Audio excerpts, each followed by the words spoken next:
Aqui não há palcos sem mesas. Nesta casa é à mesa que tudo acontece. A Casa da Cidade é uma comunidade cristã que vive há 25 anos às portas de Lisboa. Quinzenalmente, queremos trazer para este encontro vozes que nos encorajem e construam. É a partir das verdades partilhadas e refletidas que a esperança é repartida como se de pão se tratasse. E é por experimentarmos a esperança que não a podemos guardar só para nós. Falamos em casa. Não é a advertência popular da nossa língua. É a disponibilidade de conjugar no presente as conversas que gostávamos de ter à mesa da nossa casa convosco. A porta está aberta, mas há um senhor. É proibida a entrada a pessoas perfeitas. Hoje introduzimos um novo segmento no nosso podcast, Roda de Pastores. Conversas agendadas, contudo não programadas entre os pastores da casa e eventualmente não só, onde o ponto de partida será a pergunta que insistentemente nos persegue. O que ficou por dizer?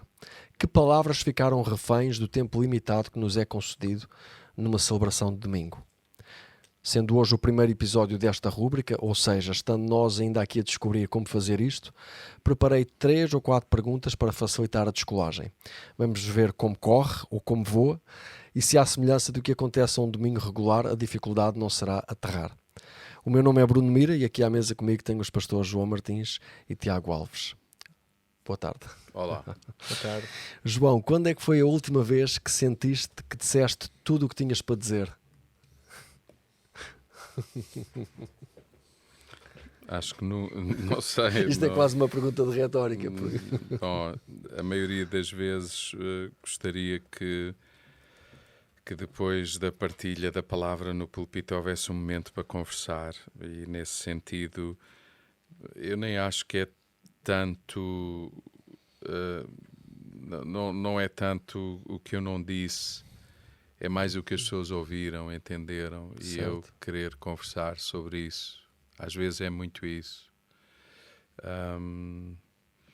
até porque eu acho que todas as vezes que partilhamos a palavra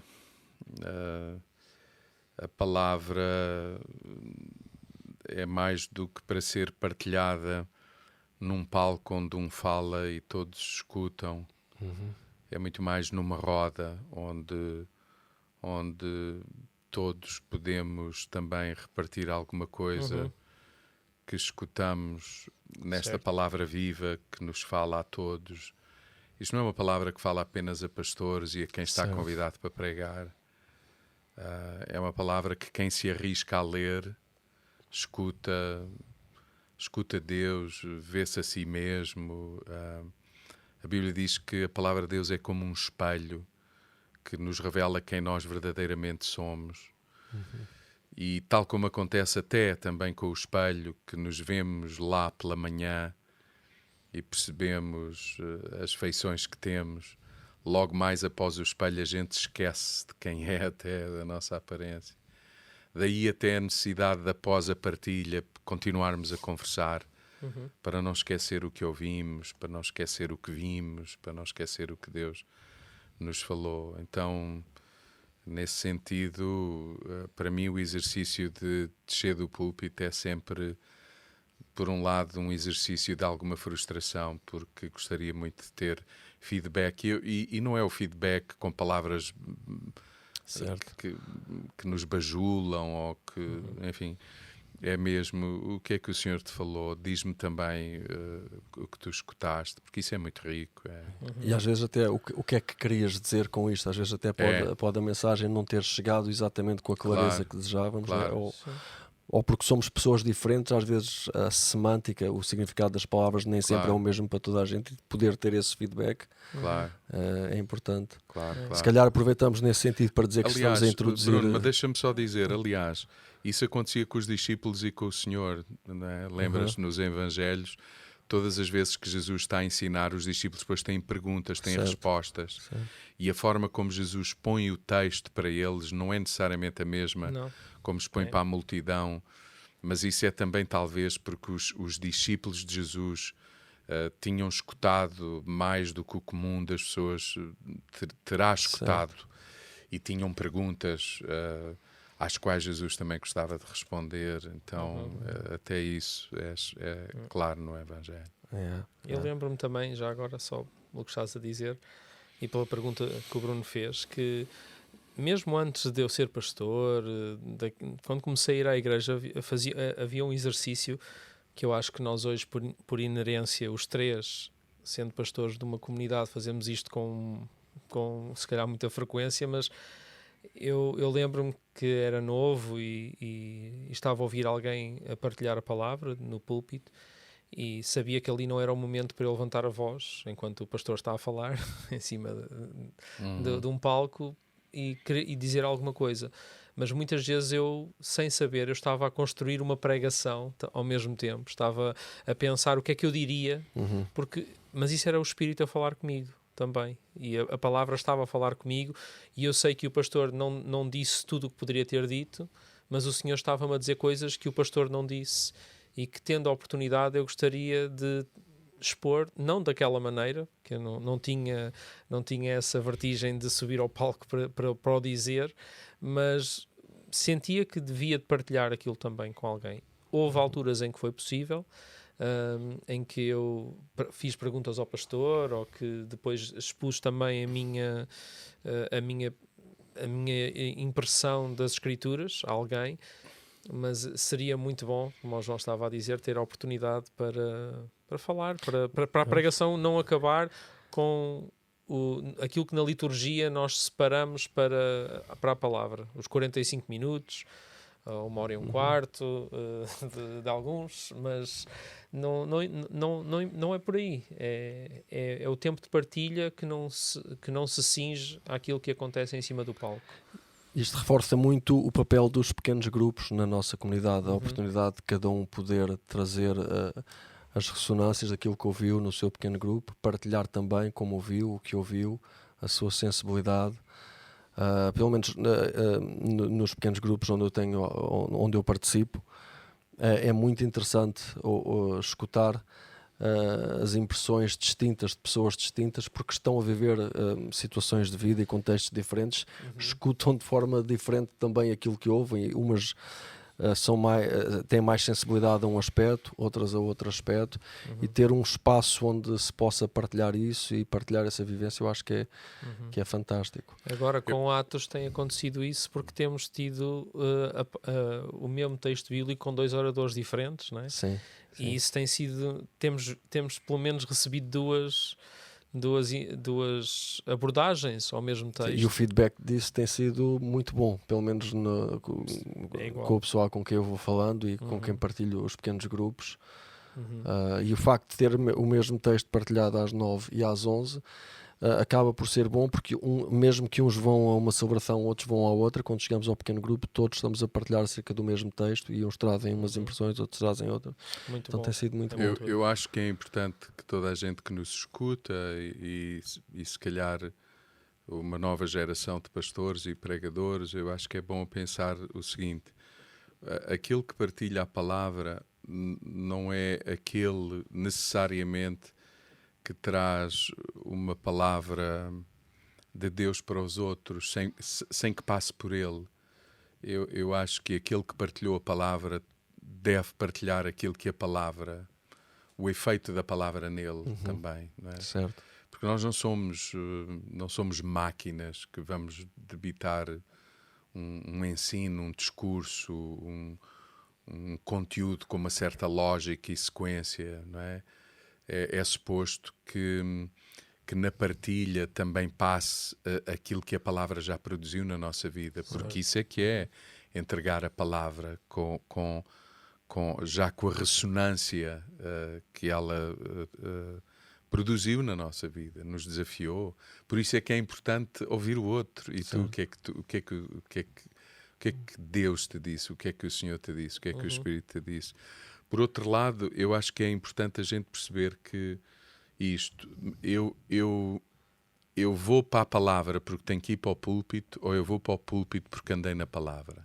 Quer dizer, Claro. não é? Então, nesse sentido... Porque pode-se tornar uma profissão. Claro, Né? claro. Deixa ser uma vocação para ser uma profissão. Claro. Sim, é interessante. A última vez que eu partilhei a palavra aqui na casa, muitas das coisas que trouxe vieram de uma conversa à mesa em minha casa, só com a minha mulher e com a minha filha, com a Suzete e com a Carolina, onde eu estava a pensar no texto e perguntei-lhes a elas como é que elas liam também e o que até era acerca de quando Pedro e João entram na Porta Formosa e tal ao coxo e dizem olha para nós, e eu perguntava-lhes porque é que vocês acham que eles disseram olha para nós, e depois isso começou ali uma conversa, e é importante, elas vão se lembrar, porque são pessoas diferentes, têm uma experiência com Deus diferente a mim, um caminho diferente do meu, e vão trazer coisas que não me ocorreriam. Esta partilha tão saudável, principalmente quando é feita com pessoas que têm este mesmo amor por ouvir a palavra de Deus, por ouvir o que o Espírito Santo está a falar. Acho que isto acaba por ser uma coisa muito boa entre nós. Não sei se toda a gente que nos ouve tem essa noção, mas durante a semana sempre vamos partilhando uns com os outros, ou seja numa conversa pessoal, ou seja num tempo de equipa. Muitas vezes aquilo que chega ao púlpito já é fruto de muitas conversas, muitas partilhas, muitas impressões. Verdade. E o quão bom isso é. Sempre será, mesmo que não seja num lugar onde a maioria das pessoas se ocupa também de coisas como esta, de partilhar a palavra. Portanto, não tem que ser somente porque dois pastores que partilham a palavra num púlpito se encontram e produzem um conteúdo. É o que o João estava a dizer, é fruto de nós, no encontro com a palavra, vamos ter sempre o que partilhar, seja ou não num púlpito. E arranjar a oportunidade para partilhar a palavra tem muito mais a ver com partilhar o efeito dela na nossa vida, que pode ser observável, pode ser audível, visível, pode ser um testemunho de muitas e diferentes maneiras, a forma como eu sirvo os outros, isso tudo pode ser uma forma da palavra ser apresentada e que não tem que ser só um púlpito. Portanto, tu referiste os pequenos grupos, mas encontros intencionais, conversas, a nossa mesa não servir só para o alimento que faz o corpo crescer, mas que faz também o espírito se desenvolver, a maturidade em Cristo também ter esses níveis maiores em cada um de nós. Conversas intencionais sobre aquilo que a palavra nos diz. E que nos desafia. Eu para mim, quando mergulho realmente na palavra e deixo que ela fale comigo, é sempre um exercício, produz várias coisas ao mesmo tempo, alegria e gratidão, mas dor e tristeza ao mesmo tempo, porque percebo que sou alvo da graça de Deus, mas depois confronta-me sempre e eu sinto-me sempre tão aquém daquilo que deveria ser e de onde deveria estar e de como deveria estar. Então nunca é um exercício fácil, pelo menos para mim. É bom e é tão bom que não quero parar, mas ao mesmo tempo é sempre muito provocador. Por isso é um espelho, não é? E no espelho a gente vê isso, vê o que gosta, o que não gosta, vê o que agrada, o que não agrada, mas é um espelho. É um espelho. Outra coisa que algumas vezes me angustia, e normalmente é à segunda-feira, é em que medida que as pessoas entendem, por exemplo, se estamos a falar de algum princípio da palavra de Deus, não é? Um princípio eterno, e a gente dá um ou outro exemplo, mas como é que esse princípio se aplica à realidade de cada pessoa que escutou a palavra? Porque esta palavra tem que ter uma tradução prática na vida, não é? Esta palavra é para ser conhecida, não é para ser sabida. E no contexto bíblico, conhecer é para ser praticada, é para se misturar comigo, é para eu ser uma com ela, não é? A palavra conhecer no texto sagrado é ser um com. Por exemplo, é por isso que a Bíblia diz que Abraão conheceu Sara, por exemplo, e etc, não é? Com tudo o que isso significa. Com tudo o que isso conheceu, não é prazer em conhecer, foram um só. Nesse caso, tiveram intimidade sexual. Mas conhecereis a palavra, conhecereis a verdade, e ela vos libertará. E a pergunta é: porquê que há tanta gente que não vive em liberdade, apesar de a saber, mas não a conhece? Daí também a importância de conversar sobre como é que eu torno esta palavra sabida conhecida. Como é que eu posso ser uma pessoa que as pessoas à minha volta dizem: ele não apenas a sabe, ele conhece-a. São um com... Que é um aspecto muito relevante em Atos, não é?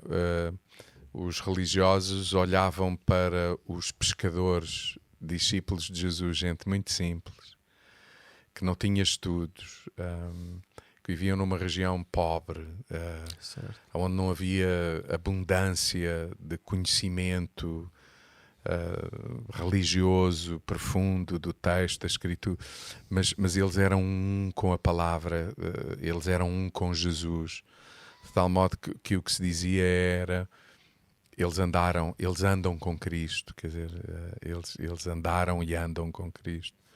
Então daí a importância também de continuarmos a conversar, a refletir, e os pequenos grupos, mas não apenas isso, nas conversas informais. Por exemplo, já agora partilho isso, era muito comum no meu carro quando tinha os filhos em casa comigo, mas muito, muito comum, eles são minhas testemunhas, a viagem da igreja para casa, e como era eu que partilhava, era uma viagem muitas vezes para falar disso. O que é que vocês ouviram? Que efeito é que isso teve? O que é que vocês acham? Não é? E era bem desafiador muitas vezes, uns com mais perguntas do que outros com mais questionamentos, outros a perceberem, enfim, de forma mais profunda, também em função da idade deles, etc. E isso é muito rico, muito, muito rico. A minha mulher faz isso muito bem, melhor do que eu. Eu sou muito filosófico e ela traz tudo muito para a prática. Então, as conversas acabam por, com ela, acabam por ser muito produtivas, porque juntamos esses dois elementos. Mas estamos a falar aqui de Atos dos Apóstolos, se calhar era importante falar um bocadinho disso. Há alguns meses, Tiago, entendemos que faria parte do nosso percurso para 2024 pensar e partilhar acerca de um livro inteiro da Bíblia, neste caso Atos dos Apóstolos, durante o ano inteiro. Porquê? E já agora, lembrando que temos 2 celebrações ao domingo assignadas a um mesmo texto bíblico, porque 2 pregadores diferentes?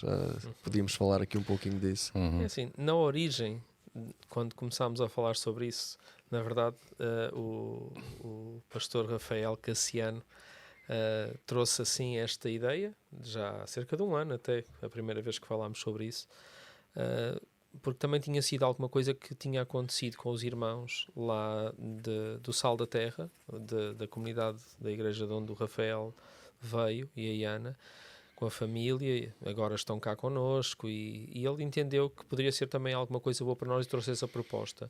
Nós não avançámos logo com isso, mas falámos em equipa, e pareceu-nos a nós, à medida que o ano ia avançando, o ano anterior, que realmente entrar numa jornada destas também foi bastante oportuno para o que nós estamos a viver enquanto família aqui na casa. Certo. Com os desafios que estão presentes, seja os desafios atuais, de percebermos da parte do Senhor quais são as direções para os próximos passos a curto, médio prazo, relativamente ao espaço onde nós estamos, aos espaços onde o Senhor nos quer, aos lugares, outras cidades, porque temos sentido também isso muito presente aqui na nossa equipa. Já temos partilhado isso com a igreja, até inclusive aos domingos, mas em outros fóruns, pequenos grupos, com a liderança. Temos falado muito sobre isto, porque é um incómodo que o Senhor nos tem trazido. E o livro de Atos é uma narrativa histórica do momento da Igreja que nós falamos várias vezes sobre este momento da história da Igreja, mas tem tantas coisas que são importantes, como princípios, fundamentos, origem de muita coisa que é importante para nós também nos dias que nós estamos a viver, com os desafios que estão diante de nós. Então começámos esta jornada do livro de Atos, e a ideia de termos também 2 oradores diferentes é porque uma delas é porque há sempre muita coisa para dizer, mas também há muita gente que o pode dizer. Nós temos uma riqueza enorme aqui na casa. Portanto, não faltam pregadores, e não falta gente com dom, e não falta gente em contacto com a palavra, que pode partilhar a palavra e trazer muita perspectiva, muita coisa boa. Daí temos 2 oradores por domingo, mas também isto tem tudo a ver com a primeira coisa que eu estava a falar, com o desafio de partilhar mais, até para fora de nós, a riqueza que tem-se concentrado aqui na Casa da Cidade. E não nos parece responsável com esse dom, recurso que o Senhor tem partilhado connosco aqui neste lugar, concentrar tudo aqui, né?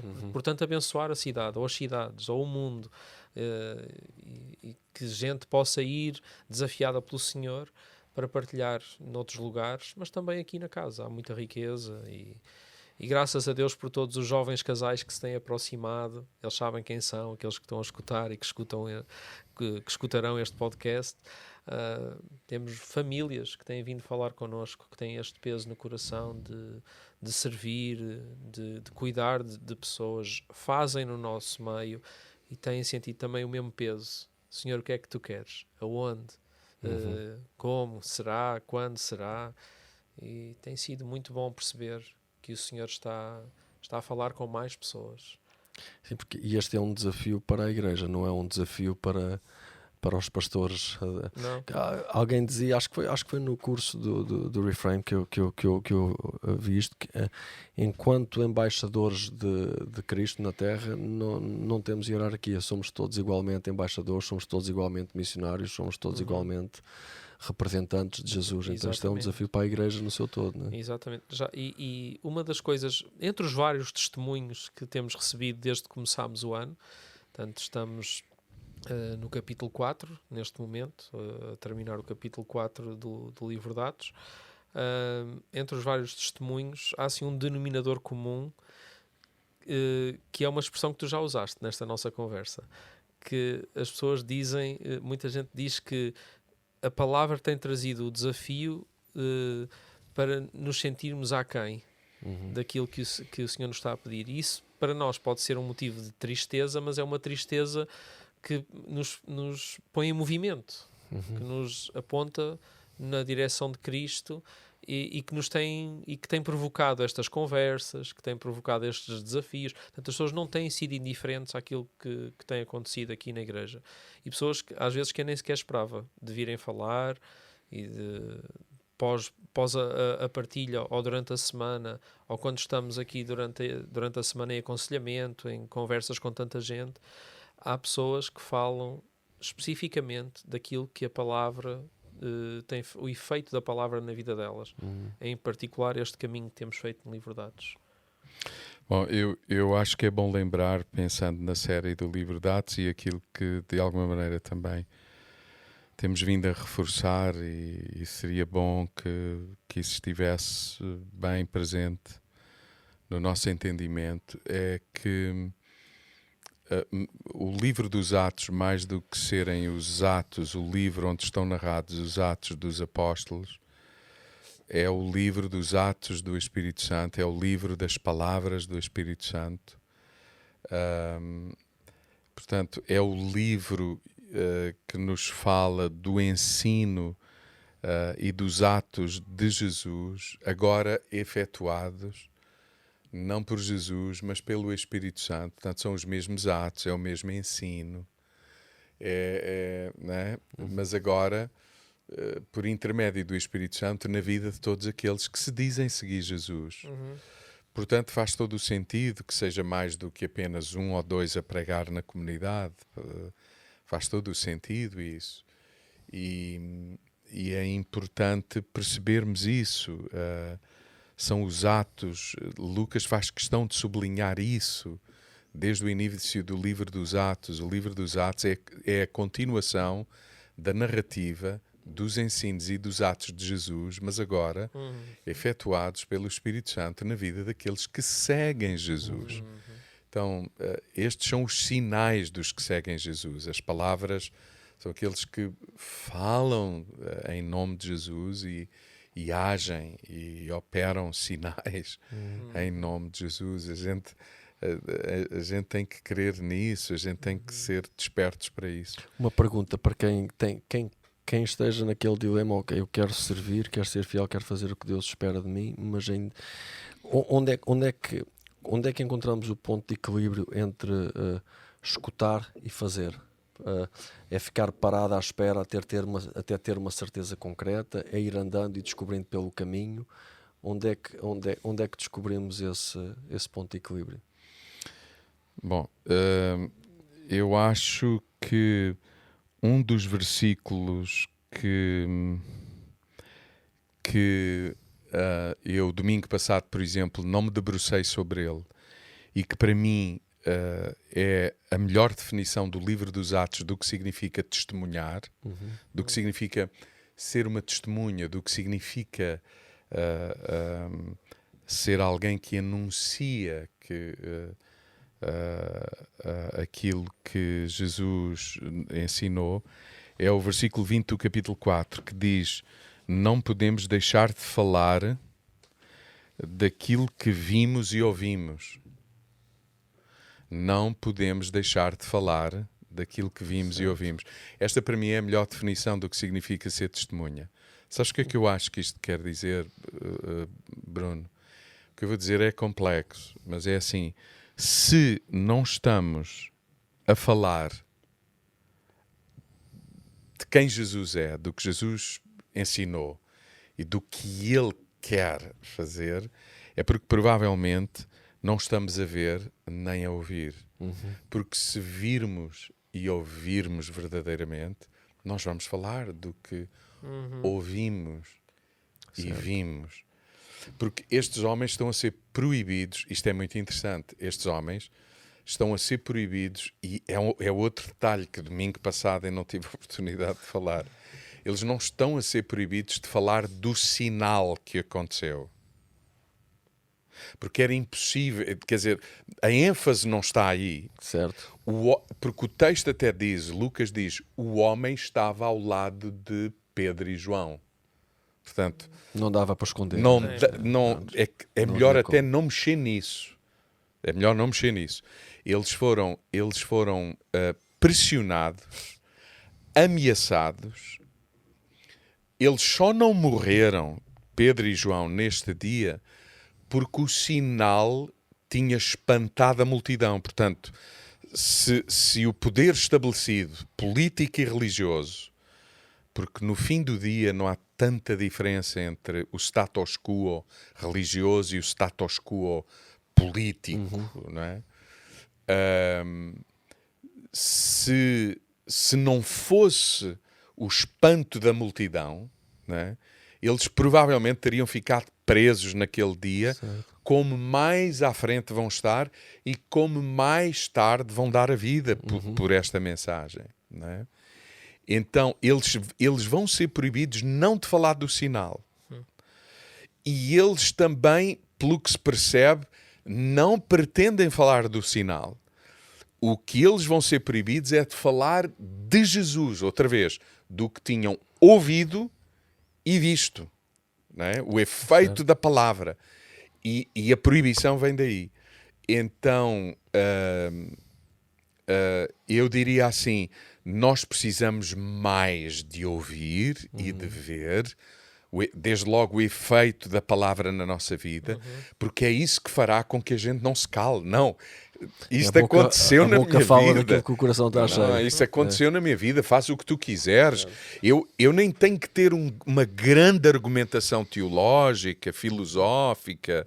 Não é? Não, é que é assim, quando eu digo é isso que eu estou a viver e a experimentar, a seguir tu dizes o que quiseres e fazes o que tu quiseres. Certo. Então, isso é ser testemunha. Então, talvez hoje o cristão não testemunhe, não fale no trabalho, na família, até com os filhos. Há pais que não estão a falar com entusiasmo, com vida aos seus filhos. Será que eles estão a ouvir a palavra e a ver o efeito da palavra na sua vida? Porque se eles virem e ouvirem, eles não vão calar, Bruno. Claro. Não, isto é consequente. E isso é ser testemunha. Sim. É urgente entendermos o que é que significa ser igreja. Então, se não há testemunha, é porque não há escuta. Certo. O que é que eu estou a ver? O que é que eu quero ver? É o efeito da palavra na minha vida? Ou eu quero ver tudo aquilo que eu sonho, desejo, quero, de acordo com o plano que eu tenho para a minha vida? Tem tudo a ver com como nos entendemos a nós mesmos, como entendemos Deus, como entendemos a igreja. Para mim, a melhor definição do que é ser uma testemunha é o versículo 20 do capítulo 4. Nós não podemos deixar de falar do que vimos e ouvimos. Certo. Eu acho que há mesmo um período de espera entre o envio missional e vocacional de Jesus e os atos. O início dos atos destes homens. Que estes homens são vistos a fazer, porque como o pastor João estava a dizer, e bem, estes atos são os atos do Espírito na vida deles. É aquilo que eles não podiam deixar de falar, porque eles viram, experimentaram, ouviram, escutaram o Senhor. Como deixar de falar da verdade? Não é? E eles estavam quase incapacitados, porque o Senhor capacitou-os, incapacitados de deixar de falar. Não dá para deixar de falar daquilo. Tanto Não que dá eles para conter. não dá para conter, tanto que eles estiveram dispostos a pôr a cabeça a prémio e puseram, e muitos morreram e foram perseguidos. E vamos entrar nessa parte das Escrituras agora, porque a perseguição está a começar a apertar, mas vai dar em mortes, em imigrações. Vai gerar refugiados. Portanto, isto tudo vai gerar um movimento a diáspora, não é? Vai gerar um movimento da igreja que não foi um movimento de quem envia missionários de uma igreja para outro país, financiados, enviados, com apoio e tudo mais. Foi duro, foi muito duro para eles. Mas há um momento de espera, realmente. E esse momento de espera é um momento onde onde eles absorvem a palavra, onde eles estão realmente a encher o coração para depois ter o que falar. Porque Jesus pediu-lhes para eles esperarem em Jerusalém, e isso acontece logo. O livro dos Atos começa com isso, com a ordem de Jesus, antes de ele ascender aos céus, a pedir àqueles homens e àquelas mulheres para aguardarem, e esse aguardar não parece que tenha sido assim uma espera passiva, como quem fica sem fazer nada, ocioso, parado num lugar. Eu acho que era um momento de revelação do Senhor à vida deles, um momento de palavra, um momento de assimilar tudo aquilo que eles tinham acabado de viver, porque foi intenso. Aqueles anos, aqueles momentos que eles viveram com Jesus, aquele momento foi um momento de a verdade encaixar e acomodar-se na vida deles, e deles ouvirem o Senhor para serem cheios do Espírito Santo, para depois poderem fazer aquilo que eles fizeram. Tanto que o próprio Jesus, sendo um com Deus, dá-nos essa imagem no batismo. Quando ele é batizado, o Espírito Santo desce sobre Jesus, e depois os atos de Jesus começam. Não é? E Jesus esperou para nos mostrar aquele exemplo na própria vida dele, e ele já era um com o Espírito. E João disse: eu batizo-os com água, mas irá aquele que batiza com o Espírito. E Jesus dá esse sinal com a própria vida dele, e percebe-se de que lugar é que os apóstolos vêm também, quando começam a pregar a palavra corajosamente. Vêm do lugar da presença de Deus, da presença do Espírito. Acho que isso é visível na vida destes homens, muito mais do que pelas... Este livro não se chama As Filosofias dos Apóstolos. Não é? Este livro chama-se Os Atos. Portanto, estes homens não vieram com filosofia, vieram realmente mostrar e revelar quem Deus era, porque o tinham, porque o viveram, porque o experimentaram, porque o conheciam. E acho que se calhar esse pode ser o ponto de equilíbrio.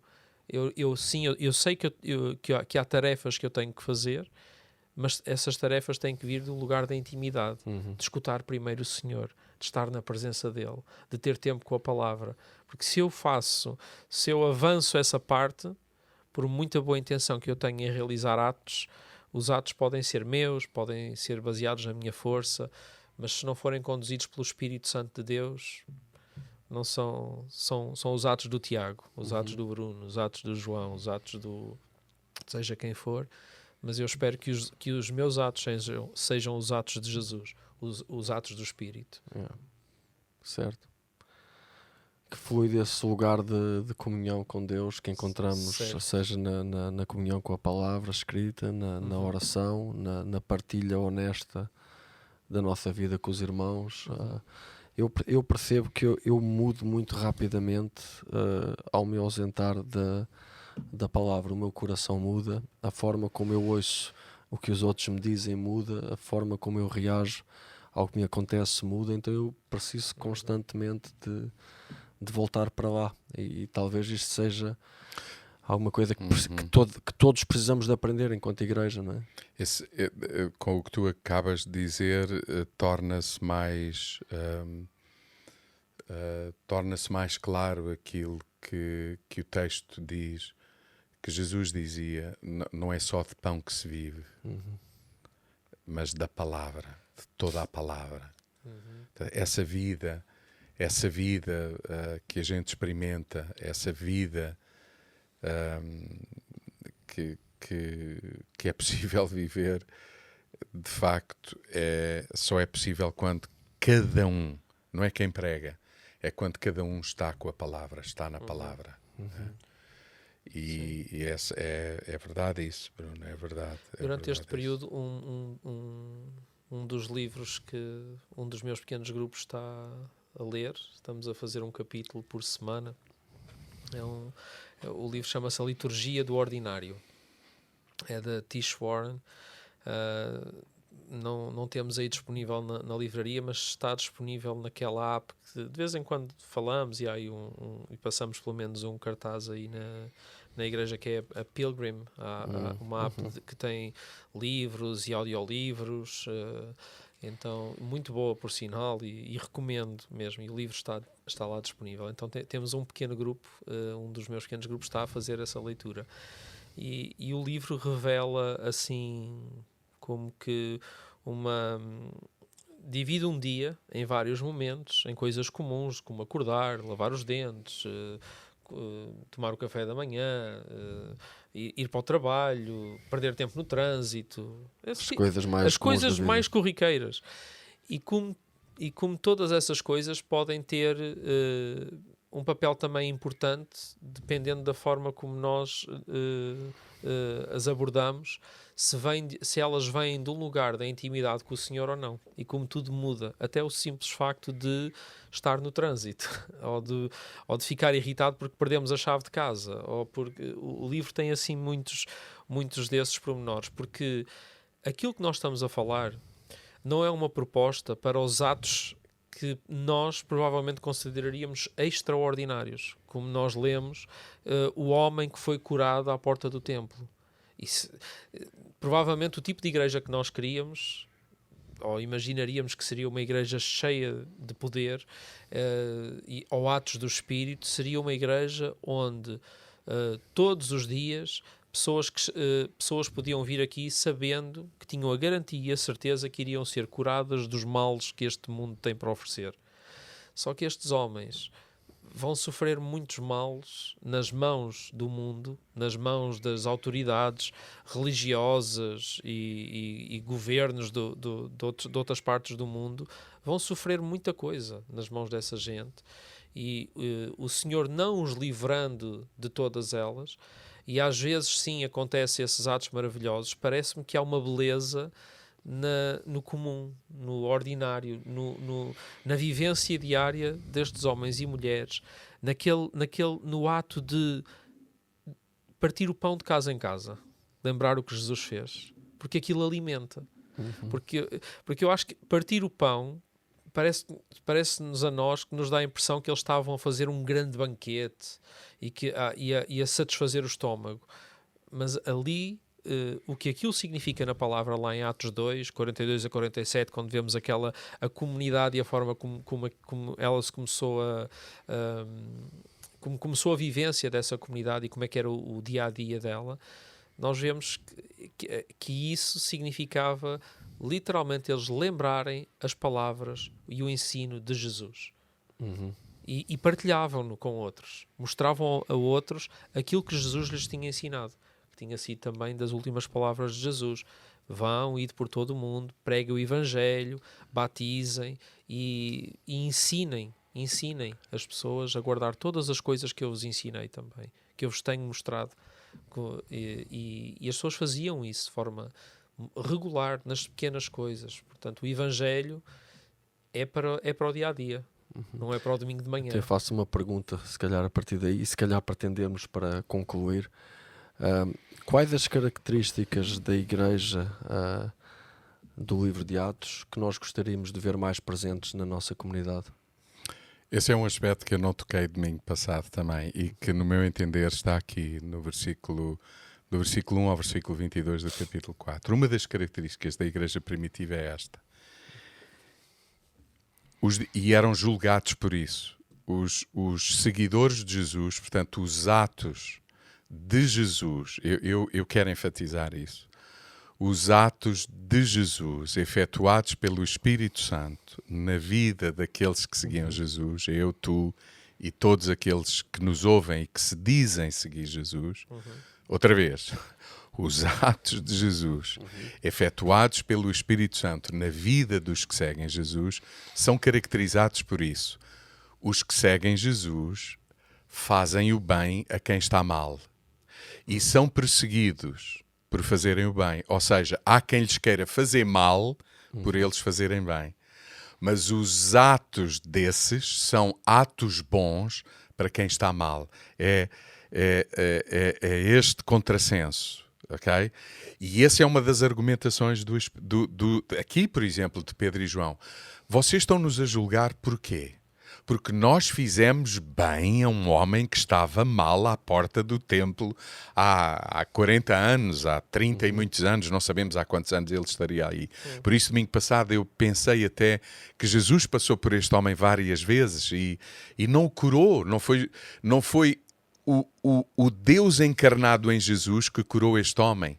Foi o Jesus ressurreto que continua a fazer as obras por intermédio do Espírito Santo, agora na vida de Pedro e João, que curam este homem que também conheceu o Jesus histórico. E eles estão a dizer, vocês estão a querer condenar-nos por quê? Por nós termos feito bem, olha aqui, a quem está mal ou nos faz mal? É essa a condenação que vocês têm para nós? Pois lembrem-se, e vão com esse pensamento para casa. Vocês é que fizeram mal a quem só fez bem. Então vão para casa e pensem sobre quem está certo. Essa é uma característica que deveria estar na nossa vida em todo o tempo. De acordo, sim. Faz sentido isso? Sim, sim. Faz. Na prática, naquilo que é o comum da nossa vida, nas várias famílias, pessoas que conhecemos na igreja, como é que podemos trazer isso assim de uma forma, uma expressão bem prática que qualquer pessoa possa entender? Estás-te a armar em Suzete. Não, isto é a pergunta que eu lhe faria a ela, porque ela responderia melhor que eu. Ela teria uma resposta boa para dar agora. Jesus diz assim, ama os teus inimigos. E isto é para nós... Eu não sei como é que nós imaginamos isto, mas não é dar festinhas e dar abracinhos e beijinhos a quem nos faz mal. Amar os inimigos, e nós vamos ver que no livro de Atos é um padrão isto, é um padrão. Nunca significou os grandes compinchas e amigos que nos afligem, que nos prendem, que nos açoitam, que nos perseguem, que matam as nossas famílias. Não é isso que significa, mas parece-me que o melhor bem que nós temos para fazer às pessoas é apresentar-lhes o Evangelho. E isto está sempre a acontecer no livro de Atos. Anunciar a verdade. Anunciar a verdade. Portanto, é sobre isso que nós não podemos... O João usava esta expressão no domingo. É a verdade que não pode ser diluída. Nós não podemos diluir a verdade, porque a verdade por muito que custa ouvir, até a quem nos oprime, até a quem nos persegue, é aquilo que as pessoas precisam de ouvir. Porque é o melhor que a gente tem para lhes dar. E isso parece-me que é uma boa forma de pormos em prática a ordem de Jesus que diz, ama os inimigos. Portanto, se a nossa igreja tiver essa marca, esse sinal de que ama os inimigos, que seja assim. Porque nós não deixamos de entregar até àqueles que nos perseguem o melhor que nós temos para dar. E o melhor que nós temos para dar não é dizer assim...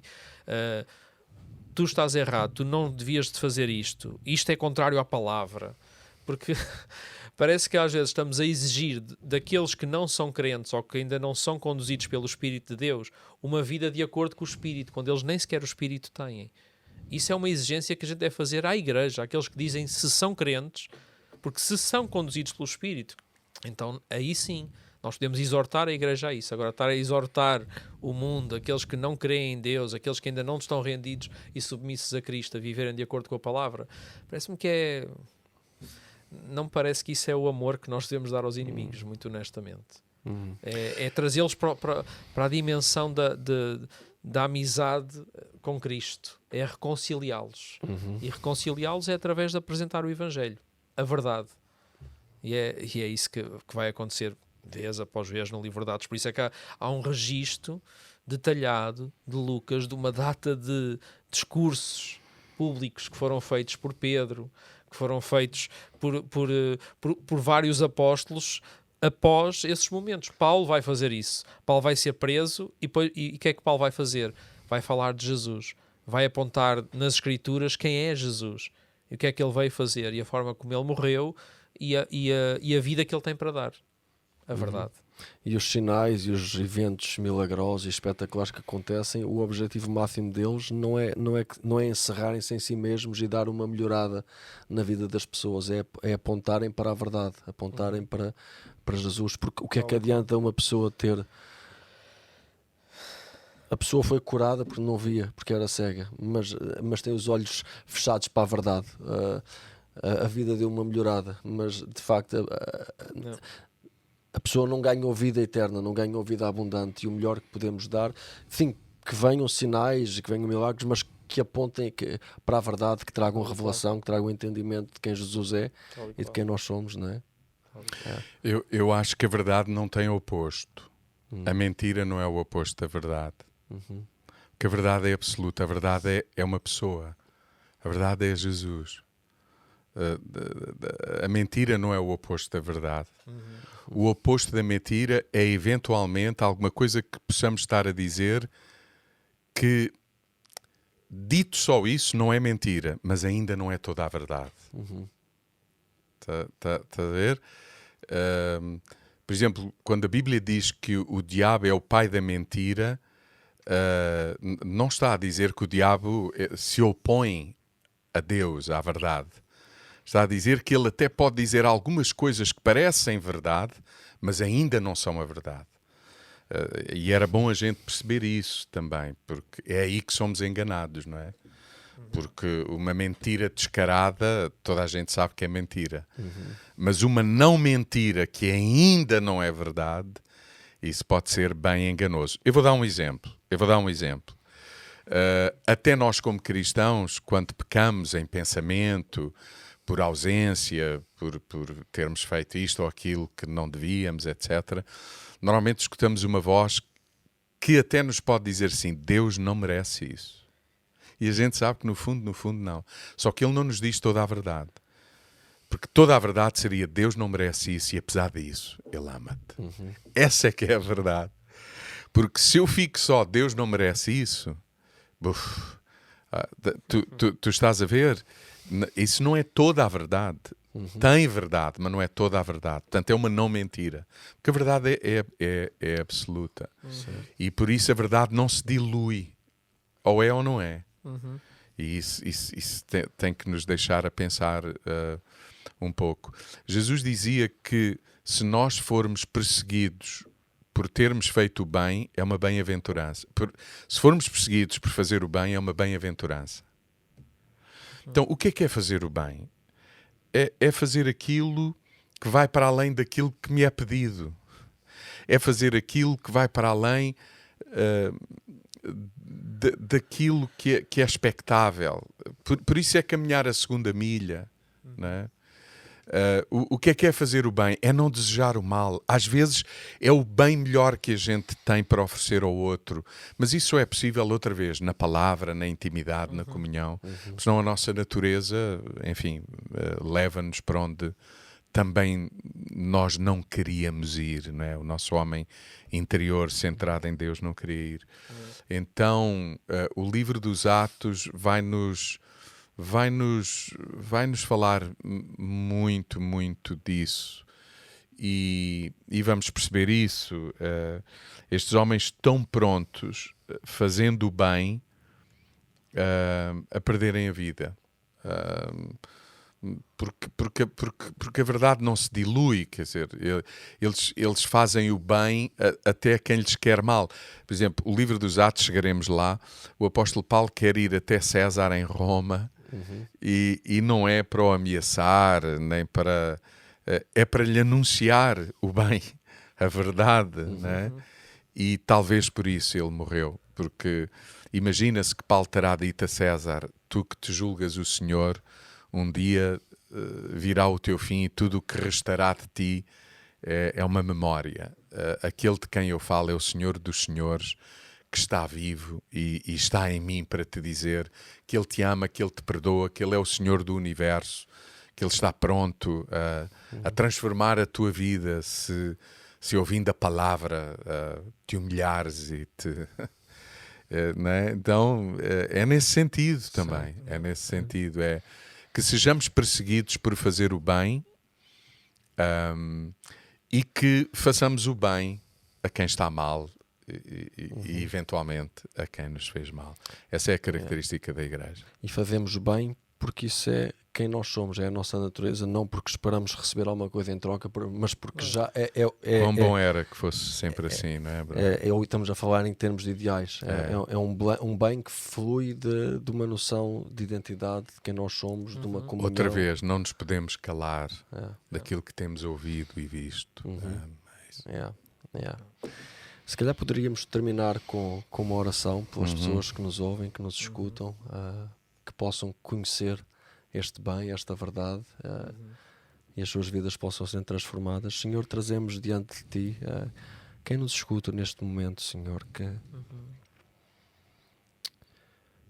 o testemunho do Teu Espírito possa tocar profundamente o coração e haja uma noção, um entendimento de quão profundamente nos amas, Senhor.